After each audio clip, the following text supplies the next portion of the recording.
Hi everybody, and welcome back to Lost Genre Reddit Stories. This post is from the subreddit Relationship Advice, and it's by user ThrowArrayChildFreeWed. My sister and I stopped speaking after her child-free wedding. Now she wants to attend mine. Family sides with her. I'm 26, she's 31. Around the time my sister got married, I had a lot going on.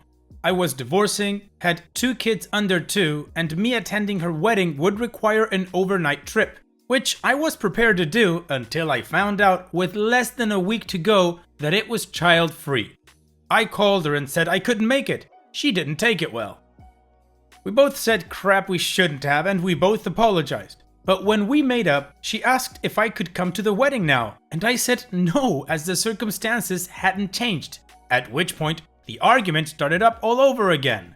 On the day of the wedding, she sent me a series of messages about how she wanted me there and she needed some time before we talk next, so I needed to wait for her to contact me. That was 3 years ago and we still haven't spoken. I got engaged 2 months ago and we told my family a month ago. One of my parents told my sister, who contacted me, and I ignored her because in the last 3 years, I've moved on.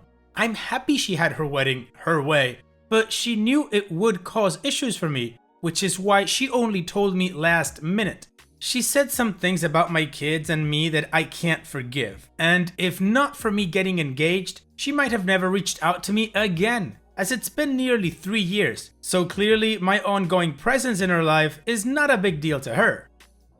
I've explained my feelings to my family, but they want me to meet with her, hear her out, and invite her to the wedding. I asked what happens if I don't do that, and their responses have ranged from being mildly put out to not going in solidarity. I have asked where this response was when I couldn't go to her wedding, and they've said it's different because I had an invitation while she doesn't. I don't want to get into a debate about me attending her wedding or her coming to mine. I just want some advice on how to address this whole issue with my family in regards to them choosing sides, as I would like them to be at my wedding, but I'm still not inviting my sister. Well, Opie, I'm gonna start by saying that your sister sounds like she sucks. If she resorted to insulting your kids because she had an argument with you, yeah, that's a loser for me. I'm done with that conversation. And your family choosing sides? That's ridiculous. It's absolutely understandable that you couldn't attend her wedding if you were giving notice 1 week prior that you had to leave your kids somewhere. Getting somebody you trust to watch your kids short term, that's not an easy thing to do. I'd say it's mostly impossible. And then putting this pressure on you that if your sister doesn't go, then we don't go, that's just ridiculous. All this to say, are you sure you want these bunch of crappy people at your wedding? If I was you, I would just tell them straight up, here's the thing, I would love for you to come to my wedding, but if you can't make it or you don't want to, then I guess I won't see you there. I know it's harsh, but again, do you really want somebody this crappy at your wedding? So what do you guys think? What would you do if you were in OP's shoes? Let me know in the comment section, and now let's move on to the community comments to see what they said. Nick Tanolis says, I'm sure some won't agree, but I wouldn't bat an eye at anyone saying they wouldn't go in solidarity. If something that silly will prevent them from showing up to my wedding, it's probably best that they not come. I want people that are supportive at my wedding. Might as well put my efforts and attention into those that deserve it. The Last Basalope says, if they wouldn't attend your wedding just because you won't do what they're demanding of you, then do you really want them there or in your life at all? If you do what they want just to have them at your wedding, they will know they can demand other things of you anytime they want, and they will do so. If you want your sister at your wedding, or if you want to hear what she has to say, then meet up with her, but don't let other people push you into it if it isn't what you want. And Opie responds, I do want them in my life as they are my family and I love them and my kids love them, but if having them in my life means having my sister, I would need to think that one over. I don't want my sister there. I don't want to talk to her at all. My other sisters are fine, as are my brothers and most of my family, but I don't want this sister in attendance. SLJ7 says, sounds like your sister had 3 years to have this conversation, so I'm not sure why it's suddenly so important. She forced you to leave the ball in her court and then she dropped it. I'm not sure why she thought this could go well. If you don't want to talk to her or invite her, don't. and tell anyone who tries to guilt you into doing differently to pound sand. Well, I absolutely agree with everything the community said. Now, I'm pretty sure at this point you guys have questions like, what did the sister do and what's the background story to this whole thing? I had those same questions. So once again, I went digging in the comment section to see if I could find anything, and I found a lot. So stick with me, because the backstory that's coming up is going to explain everything. She explained at the time that she thought if I knew in advance that it was child-free, I would not attend.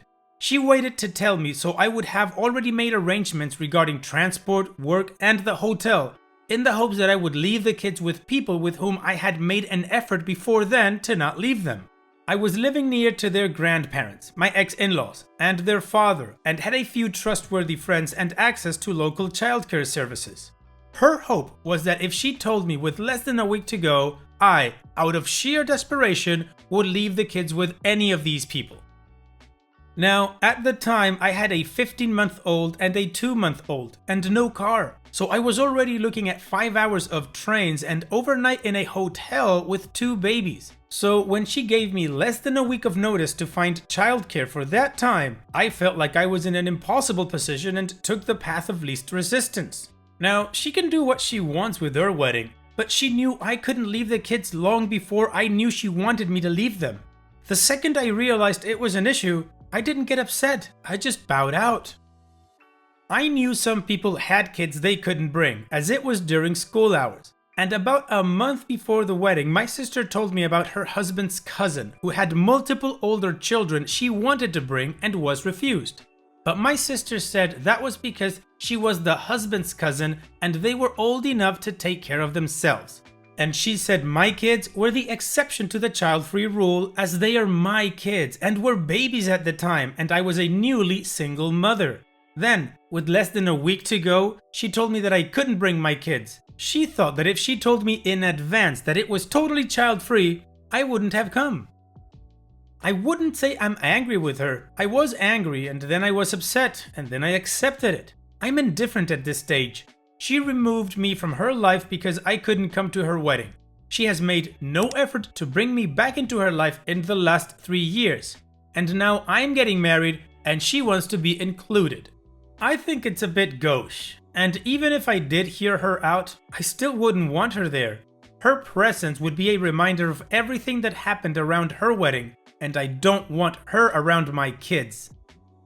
On the details of our fight. My children's father abused me, and my sister used that to insult my kids and me when I wouldn't attend her wedding. She's also the only person I know in real life who I've told. Outside of her, only people in my group therapy know, which is why I can't tell my family what she said, because that means admitting I was abused and that my kids are products of abuse.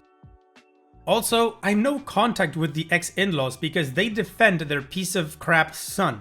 I couldn't get a restraining order or anything legal, but he agreed to give me sole custody. I don't want my family to know because they'll let something slip to my kids, and I've already decided that when I tell them, if I ever do, it has to be when they are old enough. They can't go looking for the piece of crap, but if my family builds it up or only gives them part of the truth before I give them as much truth as I can when they're older, anything could happen. If my sister calls them even one of the names she used on the phone to their faces, it's over. Now, she did apologize at the time, but I don't consider it a real apology, as it was her typical "I'm sorry you felt" type of apology, and was chock full of comments about how mean I was being, how insensitive and irrational I was acting, how it was her day and the sun had to revolve around her throughout it. She didn't offer to pony up for a sitter because I wouldn't have accepted it, and I doubt she would have thought to. So, I have no intention of inviting her or making up with her, but it's the rest of the family I'm unsure about.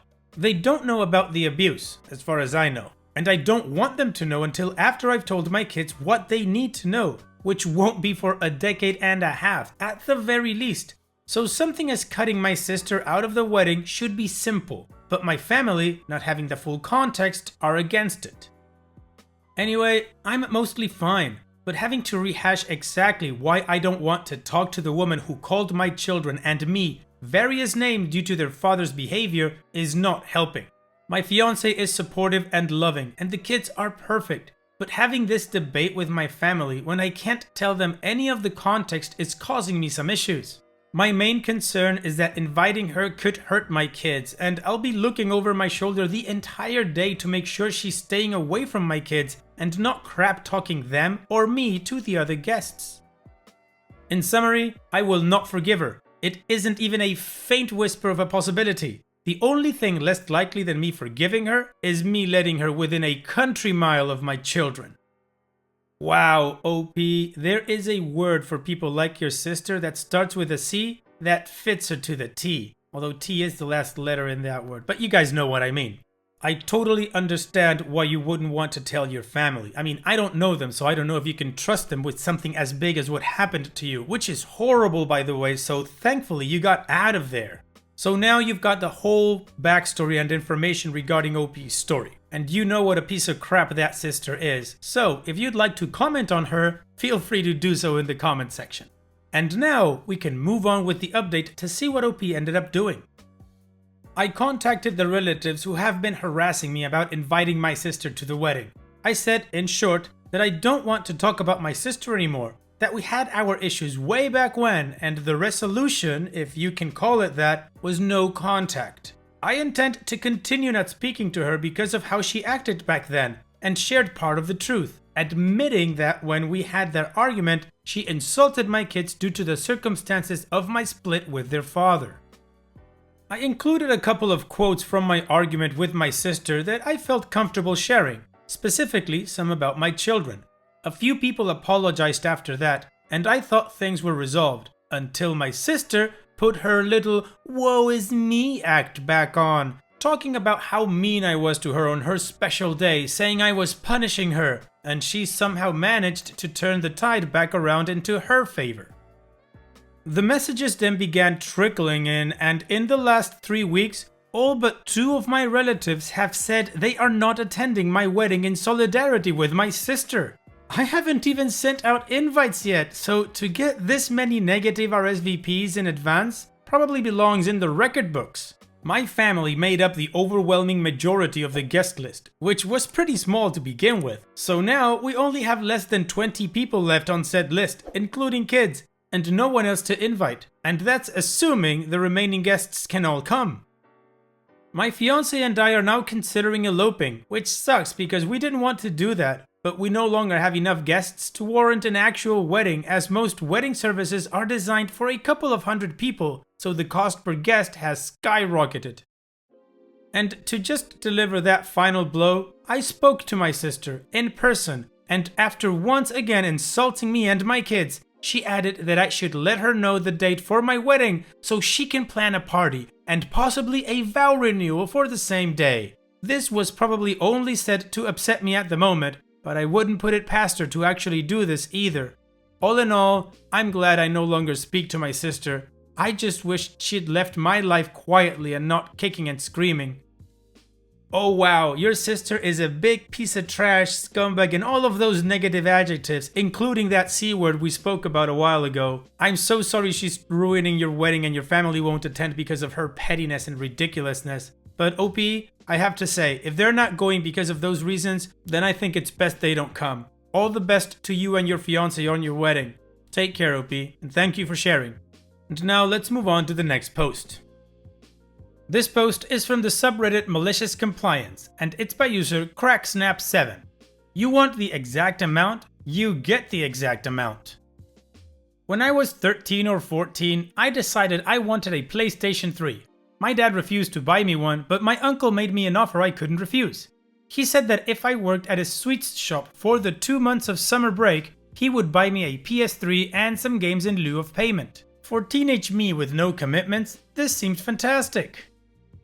My uncle sold a kind of specialty snack known as a mini samosa in his shop. They are like samosas but smaller, about 3.5 to 4 centimeters in size. They were sold by weight, in sealed packs of 250 grams and 500 grams, as these were the most common amounts people bought. Making those packages turned out to be my job. You see, sometime between now and when my uncle started his business, he realized that 250 grams was roughly the weight of 28 mini samosas, and thus 56 were 500 grams. So instead of weighing each packet, I was told to just pack by counting individual items, which was easier and saved time. We also sold them individually for people who wanted larger, smaller, or unusual amounts. This was also around the time when our government started airing customer awareness PSAs. Jago grahak jago, for my fellow Indians. Basically just telling customers to beware of fraudulent business people. This is relevant. So, one particular hot afternoon, it was just me and my uncle at the shop. In India, frequent power cuts were very common during summers, and thus there were no fans or air conditioning running. Both tempers and temperatures were running high at the shop that day. It was then that the villain of our story, Mr. Karan, made his entry. He was a local resident and a regular. He seemed angry from the onset when he barged into the shop. He took a look at the fans and saw that they weren't running. Then angrily picked up a 500-gram pack of samosas and asked, "How many samosas are in this thing?" "That's 500 grams, I said. "I said how many, not how much." Mr. Karan literally screamed. Again, "How many is this?" 56. I replied immediately since, I packed them. "How can you be so sure? You didn't even count. You're trying to cheat me." Mr. Karan was now in full-scale Karen mode. "I demand you pack me 500 grams of those individual ones and don't you dare cheat me again." I looked over at my uncle, wet with sweat, fanning himself with yesterday's newspaper. He slowly nodded. I beamed a huge smile. "Sure, sir, whatever you want." So I took a bag, picked up some samosas, and started putting them on the balance. I kept counting samosas as I put them in until they were a little over 500 grams. Then I removed the last samosa and the weight fell below 500. Now, keeping eye contact with Mr. Karan, I crushed the samosa and started putting its powdery remains in the bag until it was exactly 500 grams. But wait, there's more. Mr. Karan apparently didn't seem to mind powdered samosa, but instead asked smugly, "So, how many samosas now?" 48, I claimed triumphantly. You see, sometime in the past, my uncle's old chef retired and the new chef made samosas with a little bit more filling in them. They looked the same size on the outside and only weighed a couple of grams more each, and since he made them in bulk and also sold them in other shops in the area, the price wasn't too much of an issue. So my uncle let it slide. But those couple grams added up on mass orders, and that is what Mr. Karan found out the hard way. He looked sheepishly at the pre-packed samosas and then at his own package and asked if he could buy the former instead. "No, my nephew made a package especially for you at your own request, so that is what you have to buy." My uncle finally spoke. Mr. Karan silently took his package, paid, and left. He was a lot more respectful during his subsequent visits. I was reminded of this story yesterday when my PS3 finally died. As evident, English is not my first language. In fact, it's not even my third, so please excuse any mistakes. Well, I guess Mr. Karan took that government PSA way too much into heart. But he got what he asked for, so good for you, OP. Also, I think your written English is great. Anyways, thanks for sharing, OP, and take care. And it's that time that we've reached the end of the video. I hope you enjoyed today's stories. I really did enjoy reading them to you. So if you did, then don't be shy and go ahead and give the video a like. And don't forget to subscribe or even share this video with people that you might think will enjoy my storytelling. Also, if you have the time, go down to the video description and check out all the links I have for you, from our Discord community to my channel merch. And finally, I'd like to say thank you for watching. It really means a lot to me that you enjoy my videos. And having said all that, I'll see you guys in the next video.